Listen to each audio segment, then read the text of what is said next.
वाचून त्यावर थोडंफार मनन करतो. परंतु मनन करत असताना इतर पुस्तकांचा साहित्यांचा देखील आम्ही आमच्या जे काय की ते समजण्यासाठी किंवा त्याचे उलगडे होण्यासाठी साहित्य जे पुस्तकं आहेत त्या पुस्तकांचा देखील आम्ही उपयोग करत असतो. परंतु काही काही सेक्शन्स असे आहेत पवित्र शास्त्राचे की त्याला कुठल्याही प्रकारचे जे काय की त्याला कनेक्टेड डॉक्युमेंट्स जे पाहिजे ते अवेलेबल नसतात. फार थोडक्याच लोकांकडं ते सर्व जे काय की रहस्यमय जे वचनांचे जे काही गोष्टी उलगडे आहेत ते त्यांच्याजवळ असतात. परंतु अनेकांजवळ हे हिब्रूतलं ज्ञान आहे. एलिया मोहोळ म्हणून पुण्यातले फार प्रसिद्ध आहे, केडगावचे त्यांची मुलगी आहे मिसेस, ऑलराऊंडर आहे. हिब्रू वाचता येतं, लिहिता येतं, बोलता येतं. हिब्रूमधून भाषा ते कोणी संदेश दिला तर त्याचं ते भाषांतर जे लाल चर्च आपल्या ते कमिशनर कचेरीचे येतं जे लाल चर्च तिथं देखील ते त्यांना आमंत्रित केलं जातं की त्यांना इंग्लिशमध्ये किंवा हिंदी मराठीमध्ये बोलण्यासाठी. परंतु त्यांना जितकं आहे तितकं सर्वस्व ते देत नाही. सर्वसाधारण व्यक्तीसाठी सर्वस्व देत नाही. इंग्रजी माध्यमच्या लोकांना भरपूर काही उपलब्ध आहे, कारण त्यांच्यामध्ये अभ्यास करण्याची एक जे काय आहे की फार जिव्हाळा निर्माण होत असतो. अभ्यास करणं, ज्ञान शोधणं, ज्ञानाच्या जे काय की मुळापर्यंत जाणं, या सर्व गोष्टी त्यांच्यामध्ये फार जे काय आहे की अनेक लोक ते सलोदित प्रयत्न करत असल्यामुळं इंग्रजीमध्ये सर्वात जास्ती माध्यम आहे. परंतु खेदाची बाब ही की मराठी माध्यमचे जे लोक आहेत की त्यांना वाचायची किंवा अभ्यास करण्याची गोडी नाही आहे. आणि म्हणून जे काही की तुरळक जे लोक आहेत की जे असा विचार करतात की हे मी पुस्तक मराठीमध्ये छापून फायदा काय आहे, कारण मराठी लोकांना तर त्याची गोडी नसते, आवड नसते. आणि म्हणून जे काय की ह्यामध्ये आमचा मराठी भाषकांचा जो संच पाहिजे, पुस्तकं पाहिजे ही फार तुरळक आहे, भेटत नाही कुठं लवकर. आणि म्हणून जे काय की आमचे लोक मराठी भाषांतरातील जे मराठी भाषा बोलणारे जे आहेत ते लोक ओरिजिनल नॉलेजच्या माध्यमातून फार मागं आहे. असो काय हरकत नाही, तरी देखील आज आपण एकत्र जमलो आहोत. आज फक्त एकच आहे वचन जे आहे उत्पत्ती, ज्याला बेरेसीत म्हटलं जातं. बेरेसीत त्याचा पहिला अध्याय आणि पहिल्या वचनामध्ये जे काही की आम्हाला ते गोष्ट पाहायला मिळणार आहे. त्यातले अनेक जे वचनं आहेत ते अनेक वचनं जे काही की आम्हाला तपासायला मिळणार आहे. प्रत्येक लँग्वेजमधून आपण बायबलमधून बघूया. जे वेगवेगळे जे बायबल आहे प्रत्येकाजवळ, बायबल सोसायटी हे पंडित रामबाई हे सुबोध भाषाने असे वेगवेगळ्या बायबलमधून किंवा इंग्रजीमध्ये, हिंदीमध्ये, प्रत्येक लँग्वेज मधल्या बायबलमधून आपण ते त्याचं भाषांतर पहिलं बघूया. बायबल सोसायटीचं पहिलं बघूया.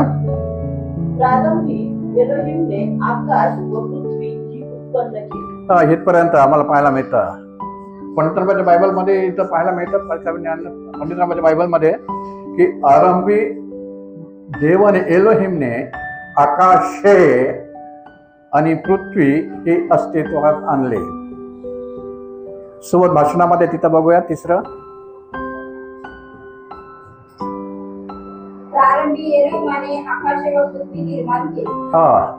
आकाशे आणि पृथ्वी ही निर्माण केली. इंग्रजीमधील जे आपल्याजवळ कोणाजवळ बायबल असेल तर इंग्रजीमधून देखील घेऊया आपण. इंग्रजी आणि हिंदीमधून दोन्ही लँग्वेज मधून घेऊया.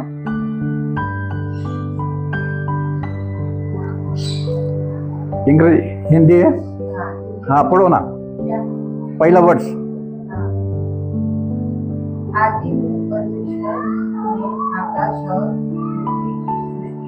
हा बस आधी में. हिंदीमध्ये एलोहिम देवांच्या जागेवर त्याने परमेश्वरा शब्दाचा प्रयोग केलाय. जी पृथ्वी जे आकाश और पृथ्वी की निर्मिती की उत्पत्ती की आहे.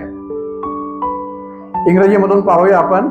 जेम्स किंग वर्षनचं असेल तर सर्वात उत्तम राहील. जेम्स किंग वर्षनचं बायबल.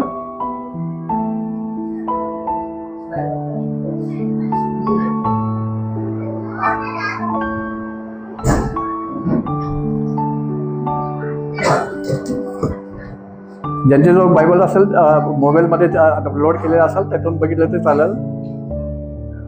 जेनेसिस पहिला अध्याय पहिलं वचन. हा, In the beginning, God created the heaven and earth. हा, बिगिनिंग, सुरुवातीला, प्रारंभी एलोहिमने आकाश, ते कोणतं हे वर्जन कोणतं हे, किंग जेम्स वर्षनचं, आकाश आणि पृथ्वी ही त्यांनी अस्तित्वात आणली. मूळ हिब्रू आपल्या समोर मी ठेवलेलं आहे. बेराशीत 12 एलोहिम एत हा शमाईम, वे एत हा अरेस्ट. शब्द आहे वेगळे, 7 शब्दाचा मिळून ते एक वाक्य तयार झालेलं आहे. वास्तविक उत्पत्तीची ही सारांशामध्ये दिली गेलेली प्रस्तावना आहे. कोणतेही पुस्तक देण्याच्या आधी त्याच्यामध्ये पहिल्यांदा प्रस्तावना द्यावी लागते.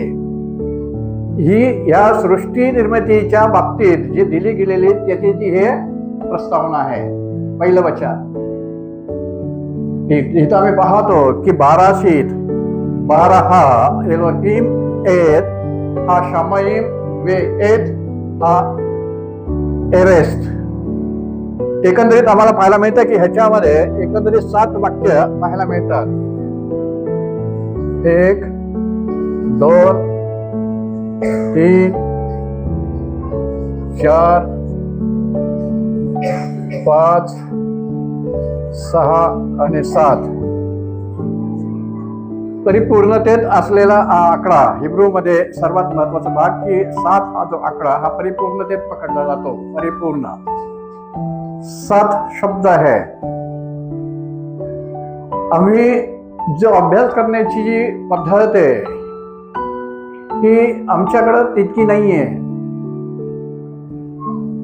एखादा पॅरेग्राफ आम्ही जे काय की आम्हाला सांगितलं जातो, आम्ही तो वाचन करतो, आम्ही तो पाठ करतो आणि पाठ केल्यानंतर त्याच्यावर जे काय की प्रश्न उत्तर जे असेल ते प्रश्न उत्तर किंवा जे काय की इतर ज्या गोष्टी इतरांना सांगणं त्या गोष्टी त्यातून करतो.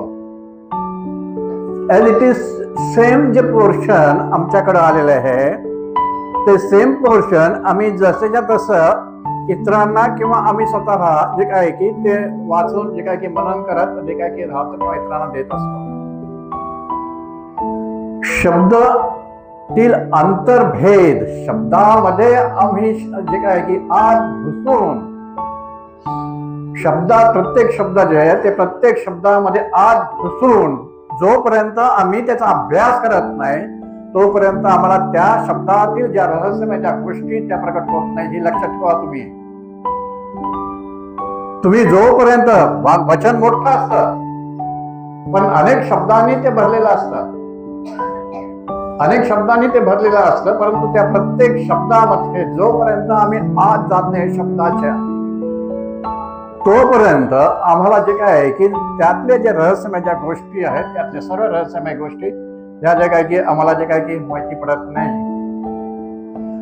प्रयत्न करत आहे आजच्या ह्या संदेश आणि शिक्षणाच्या माध्यमातून की या ज्या गोष्टी आमच्या जीवनामध्ये आम्ही जे काय की एक प्रॅक्टिकली अनुभवाच्या माध्यमातून त्या अभ्यास आमचा जे काय की हा करणं अत्यंत महत्वाचं आहे.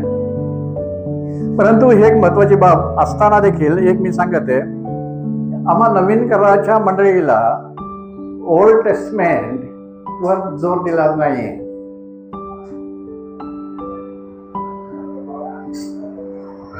तुम्ही जुन्या कराराचा अभ्यास करा आणि नंतर तुम्हाला नवीन कराराचा अभ्यास करता येईल असं नाहीये. जुन्या कराराचा सेक्शन जे आहे ते उदाहरणास्पद मंडळांना दिलेल्या ज्या गोष्टी आहेत त्या त्याने तिथं कनेक्ट केल्या आहेत. नवीन करारामध्ये जो इस्रायलाचा जो इतिहास आहे किंवा त्या सर्व जुन्या करारातले जे सेक्शन आहेत त्याचं संपूर्ण उदाहरण दाखल करंतिकाच्या पत्रात आपण मागच्या रूपात घेतलं आणि कसं पाहतो की पाण्यात बुडून त्यांचा बाप्तिस्मा झाला. अर्थात जे काही की मोशेच्या द्वारे तांबड्या समुद्रातून पार होत असताना पौल सांगते की त्यांचा काय झाला, मेघ आणि समुद्र याच्यामधून त्यांचा बाप्तिस्मा झाला. हे उदाहरणास्पद ते उदाहरणास्पद आमच्यासाठी ठेवलंय. शुभोत्मान मधील ज्या गोष्टी आहेत 4 महत्वाच्या येशू मसीहाने सांगितलेल्या ज्या महत्वाचे विषय टॉपिक जे आहेत त्याच्याकडे आमचं लक्ष केंद्रित असणं हे अत्यंत गरजेचं आहे. हे ज्ञान आम्हाला प्राप्त झाल्यानंतर आम्ही इतर जे काय की जुन्या करारामध्ये वळवून त्या मसीहाच्या बाबतीत ज्या गोष्टी आहेत ते ज्ञान आम्ही घेऊ शकतो. मसीहाने सांगितलेल्या वार्तेमध्ये, शुभवर्तमानमध्ये काळाची समाप्ती झालेली आहे, एलोहिमचं राज्य जवळ आलेलं आहे, पश्चाताप करा आणि सुवार्तेवर विश्वास ठेवा. ह्या 4 महत्वाच्या गोष्टी आमच्या प्रत्येकाच्या अभ्यासामध्ये झाल्याच पाहिजे. आम्ही त्याचा अभ्यास केला पाहिजे, कारण ते आमच्या आत्म्यात सांगते नवीन कराराच्या द्वारे मसीहाने देव केलेले आहे. आणि म्हणून इब्री लोकांच्या 2ऱ्या अध्याय 2ऱ्या वचनामध्ये तो सांगतो की एवढ्या मोठ्या तारणाकडे दुर्लक्ष केल्यास त्यात आपला कसा निभाव लागेल, कारण ते सांगण्याची सुरुवात मसीहाद्वारे त्याने केली. मसीहाने ते वचन स्वतः सांगितलं. शब्दामध्ये जे आहेत ते अत्यंत रहस्यमय ज्या गोष्टी ज्या असतात त्या शब्दामध्ये आम्ही जेव्हा आत घुसतो किंवा आत शिरतो तेव्हा आम्हाला त्या शब्दातील ज्या रहस्यमय ज्या गोष्टी आहेत त्या रहस्यमय गोष्टीचा जे काही उलगडा असतो. आता आम्ही जितकं पवित्र शास्त्र वचन वाचलं, आम्ही वर्बल फक्त वाचलं, आम्हाला काय मिळेल फक्त काय सारांशामध्ये सांगणार की एलोहिमने जे काय काय केलं, आकाशे आणि पृथ्वी निर्माण केले, त्याच्या व्यतिरिक्त काय सांगणार?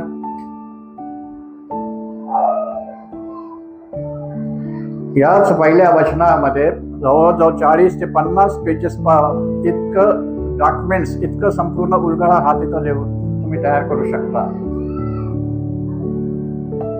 40 ते 50 पानाचा जो लेख आहे तो तुम्ही तयार करू शकता एकाच या वचनामध्ये. प्रयत्न करणार आहोत किंवा ट्राय करणार आहोत, पण आपण पाहणार आहोत की ह्यामध्ये जे काय आहे की हे 7 जे शब्द आहे उत्पत्तीतले की बेराशीत 12 हा एलोहिम एत, हा शामाईम वे एत, हा एरेस्ट, हे जे वाक्य आहे हे एकदम सरसकट घ्यायचं नाही. त्याची जी सुरुवात जी आहे ती सर्वात पहिली जी सुरुवात आहे वे,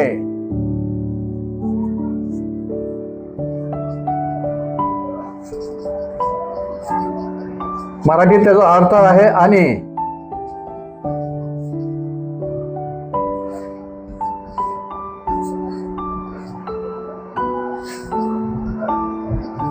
एत,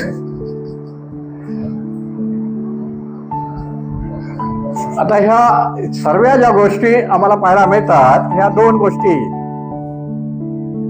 वे आणि म्हणजे अर्थात कोणत्या तरी वचनाला कनेक्टर केला जाते, जोडला जाते. या वचनाला हा जो शब्द आहे तो जोडला जाते एथ. आणि जे काय की आम्हाला पाहायला मिळते की हिब्रू मुळाक्षरामध्ये अलेफ आणि ताव हे दोन्ही मुळाक्षर आहे. मूळ हिब्रू मध्ये अलेफ आणि ताव हे दोन्ही जे आहेत ते आम्हाला पाहायला मिळतात. हे दोन्ही जे काय की हिब्रू मुळाक्षर आहे आणि त्याचा अर्थ आम्हाला पाहायला मिळतो की मी पहिला आणि शेवटचा, मी पहिला आणि शेवटचा, अर्थात ऑब्जेक्टिव्ह हिब्रू ग्रामर मध्ये, ऑब्जेक्टिव्ह हिब्रू ग्रामर मध्ये येशुआ हा तिथं प्रगट होतोय.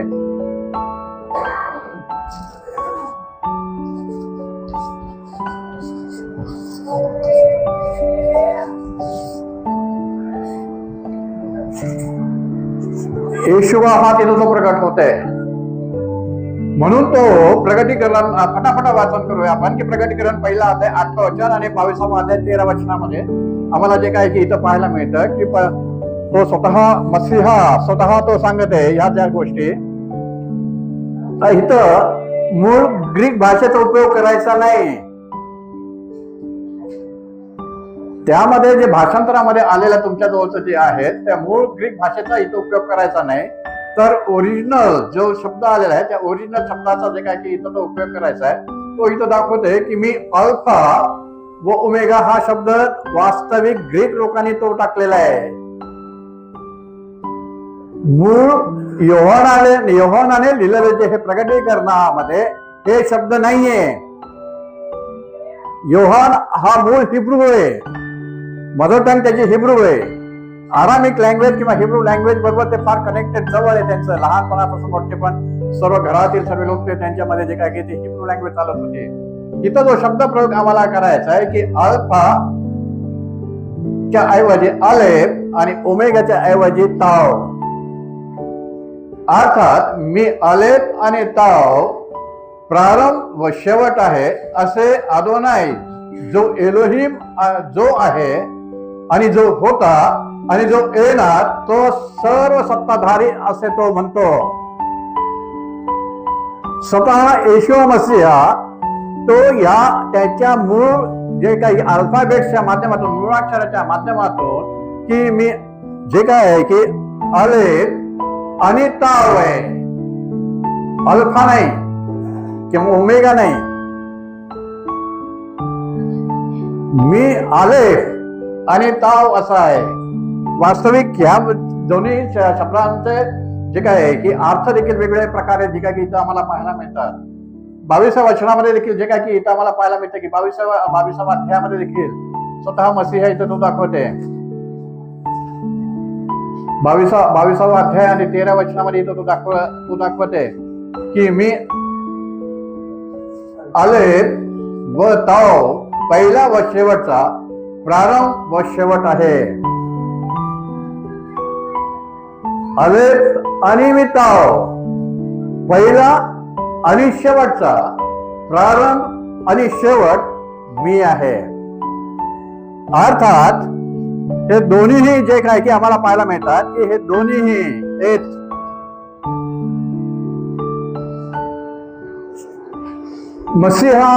मसीहाला येशूवा नाही, मसीहाला प्रकट करतात. कारण जुन्या करारामध्ये मसीहा आहे, परंतु नवीन करारामध्ये मानवी देह धारण केलेला त्याचा जो मुलगा आहे त्याला तिथं नाव देण्यात आलेलं आहे येशूवा. तिथं नाव त्याला देण्यात आलं येशूवा. परंतु जो मूळ शब्द जो आहे मसीहा त्याचा दुसऱ्या स्तोत्रात आम्ही वाचलं, लोक यावे एलोहिम विरुद्ध आणि त्याचा मसीहा त्याच्या विरुद्ध उठले गेले, अर्थात त्याचा मुलगा त्याच्या विरोधात उठले गेलेले आहेत.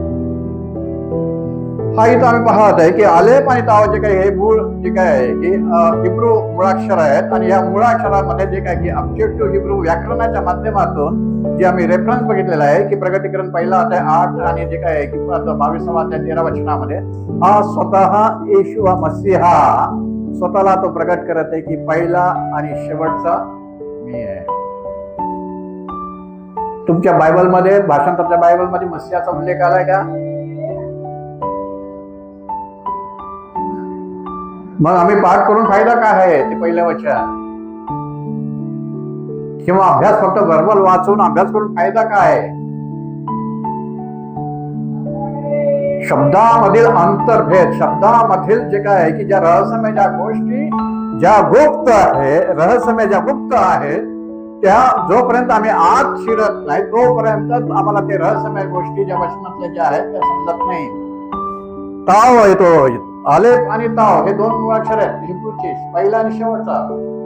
पहिलं आणि 22वां ते अक्षर आहे मोशेच्या नियमशास्त्राप्रमाणे. पुढे आम्ही पाहतोय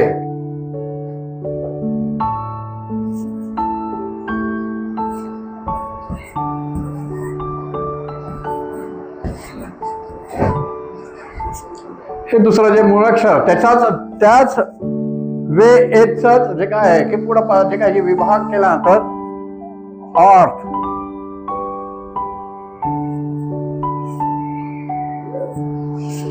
इंग्रजी प्रोनाउन्सेस मध्ये जे काय की तसंच त्याला अर्थ म्हटलं जातं की ताव, वाव आणि अलेफ हे तीन गोष्टी त्याच्यामध्ये आहेत. हे तीन मुळाक्षर आहे आणि हे एलोहिम बाबतचे चिन्ह आहे. एलोहिम बाबतचे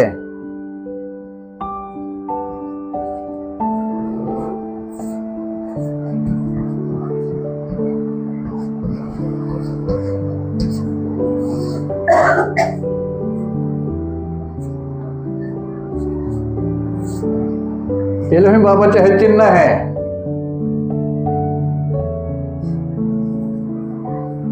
एथ जे काय मी पाहतो, एथ, अलेफ, वाव आणि तेथ, ताव हे तीनही मुळाक्षर जे आम्ही पाहतात की एलोहिम बाबतचे जे काय की मुख्य जे आहेत ते चिन्ह जरी असलं तरी ते येशुवा बाबतचं जे काय की मुख्य केंद्रबिंदू आहे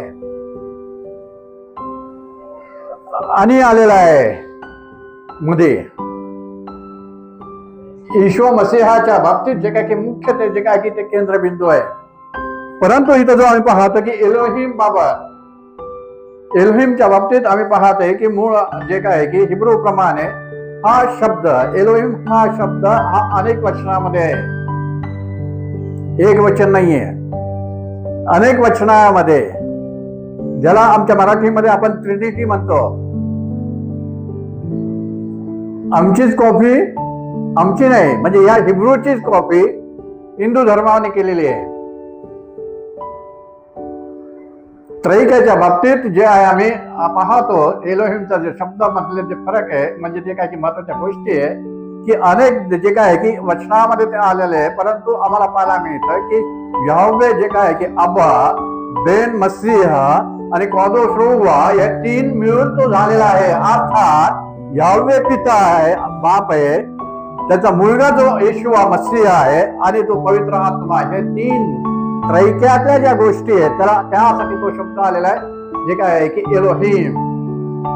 परंतु जेव्हा हे तिन्ही व्यक्तीमधले कोणतीही एखादी व्यक्ती जरी सेपरेट होते, बाजूला होते आणि जर त्या पहिल्या व्यक्तीला जर तो आवाज जे काय की हाक मारत असेल तर तो एलोहिम म्हणून मारत नाही, तर तो एलोही. कुठं आला पहिला शब्द आम्ही तो एलोही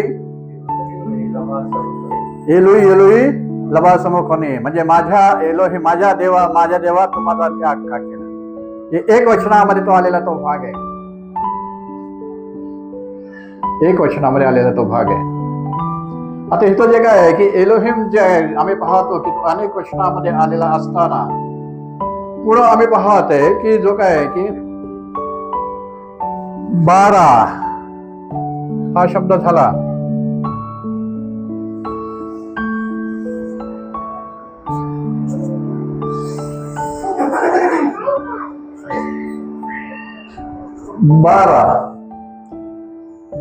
अर्थात 12 ह्या शब्दाच्या मध्ये आम्हाला पाहायला मिळतं अस्तित्वात आणणं. 12 अस्तित्वात आणणं. निर्माण हा शब्द इथं नाहीये. निर्माण हा शब्द आम्ही पाहतोय की कोणतं तरी रॉ मटेरियल, कच्चा माल तुमच्या जवळ आहे आणि त्या कच्चा मालाचं तुम्ही काहीतरी तयार केलेलं आहे त्याला निर्माण म्हणतात. परंतु इथं अस्तित्वात आणणं याचा अर्थ की कोणत्याही प्रकारे काही नसताना काहीतरी तयार करणं, त्याला तो जो काय की 12 हा शब्द जो आहे तो तिथं तो आलेला पाहायला मिळतो. 12 आम्ही पाहतो की अस्तित्वात आणणं. आता इथं जो पहिला जो शब्द आलाय बेरासीत, ह्या बेरासीतच्या देखील पहिल्या सेक्शनला इथं तो शब्द आहे. सेम मुळाक्षर आहे, बेथ है, रेश है आणि आलेफ आहे. बेथ है, रेश, आलेफ. 12 उत्पन्न जे काय आहे की तो जे काय की अस्तित्वात आणणारा. जुन्या करारामध्ये आम्हाला पाहायला मिळतो की तो 5 वेळेस तो शब्द आलेला आहे. 5 वेळेस तो शब्द आलेला आहे 12. इथं जे काय आहे की दोन्ही ह्याच्यामध्ये पहिल्या शब्दामध्ये देखील बेरासीत मध्ये देखील तो 12 शब्द आहे आणि दुसरा आम्ही पाहतो की दुसऱ्या ह्याच्यामध्ये देखील तो 12 शब्द तिथं आलेला आहे. परंतु हा जो 12 शब्द इथं जो दुसरा वापरलेला आहे तो उत्पन्न करणारा किंवा कट डाऊन, खालचा करणं हा शब्द COTDO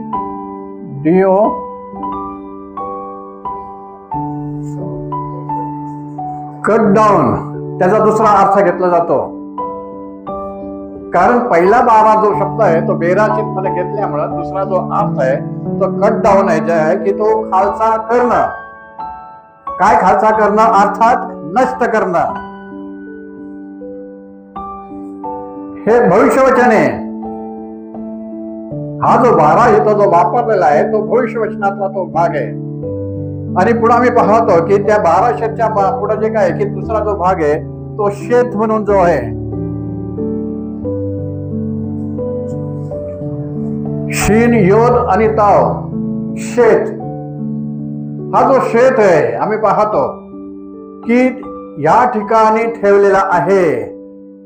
त्याचा जो अर्थ आहे शेत या अर्थ या ठिकाणी ठेवलेला आहे. अर्थात हे जे काय आहे की या ठिकाणी काय ठेवत येतो, शामाईम आणि एरेस्ट म्हणजे आकाश आणि पृथ्वी ही जरी इथं या ठिकाणी ठेवलेली आहे परंतु ती देखील कट डाऊन होणार आहे, अर्थात ती नष्ट केली जाणार आहे. शटडाऊन, नष्ट कर. आम्ही पाहतो की या ठिकाणी ठेवलेले तो जो अर्थ या ठिकाणी ठेवली आहे. कोणत्या ठिकाणी? वचनामध्ये.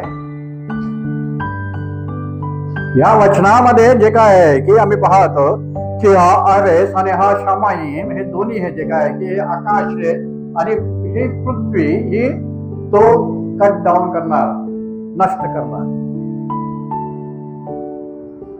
पहिला जो 12 तो ह्याच्यातला तो शब्दामध्ये आम्ही पाहते 12 आणि दुसरा शब्द आहे की शेत जो आहे की या ठिकाणी ठेवलेला आहे. किंवा काही वेळा बेरेशीत हा जो शब्द जो आहे तो काही वेळा आम्हाला पाहायला मिळतं की बाहेरील योजनेनुसार ते चिन्ह आहे. बाहेरील योजनेनुसार, बाहेरील म्हणजे हे जे बाहेर आम्ही पाहतो आकाश आणि पृथ्वी हे चिन्ह म्हणून तो 1200 हा बेरेशीत हा जो शब्द आहे तो तिथं पाहायला मिळतो. 12 आणि शेत आम्ही पाहतो की तो दोन्ही शब्द मिळून जे काही बेरेशीत हा जरी झालेला आहे तरी त्याच्यामध्ये आम्ही पाहतो की एक उत्पन्न करता शब्द आहे. दुसरा पाहायला मिळतं की या जागेमध्ये ठेवणं. तिसरा अर्थ पाहतो की खालचा करणं आणि चौथा अर्थ शब्द आम्ही पाहतो की खाली काढून टाकणं, अर्थात नष्ट करणं.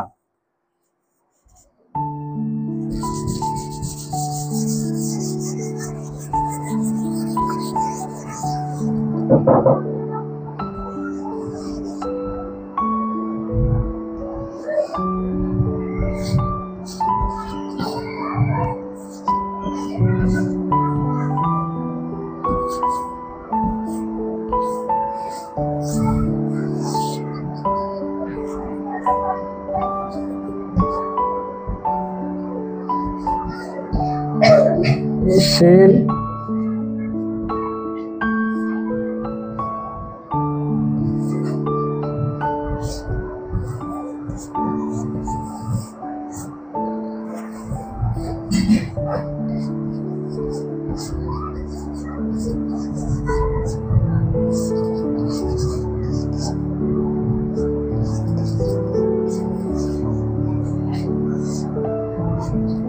त्याचे मूळ अक्षर आहे तिन्ही ह्याचे.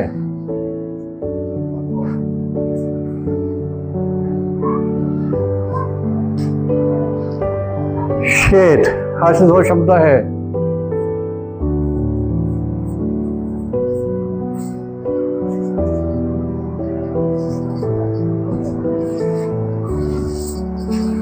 ह्याचा अर्धा उच्चार 12.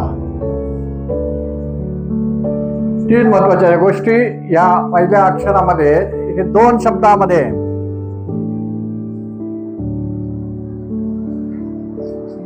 तीन महत्वाच्या गोष्टी तिथं जे काय की इथं पाहायला मिळतात की पहिला जो 12 आहे त्या 12च्या ह्याच्यामध्ये आणि शेत यामध्ये आम्हाला पाहायला मिळतात की ह्या 3 महत्वाच्या ज्या गोष्टी आहेत या 3 महत्वाच्या गोष्टी की उत्पन्न करता किंवा दुसरा ह्या जागेमध्ये ठेवलेला किंवा जे काय की खालचा करणं, काढून टाकणं, अर्थात संपूर्ण नाश करणं असे जे काय की अर्थ त्यामध्ये पाहायला मिळतात. म्हणजे इथं आम्ही पाहतो की अर्थात जे आकाश आणि जी पृथ्वी अस्तित्वात आणली या बाबतीत हिब्रू शब्द ते दर्शावित आहे. हिब्रू शब्द ते दर्शावित आहे.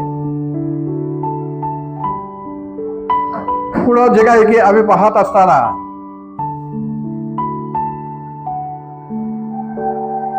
हे नष्ट करणार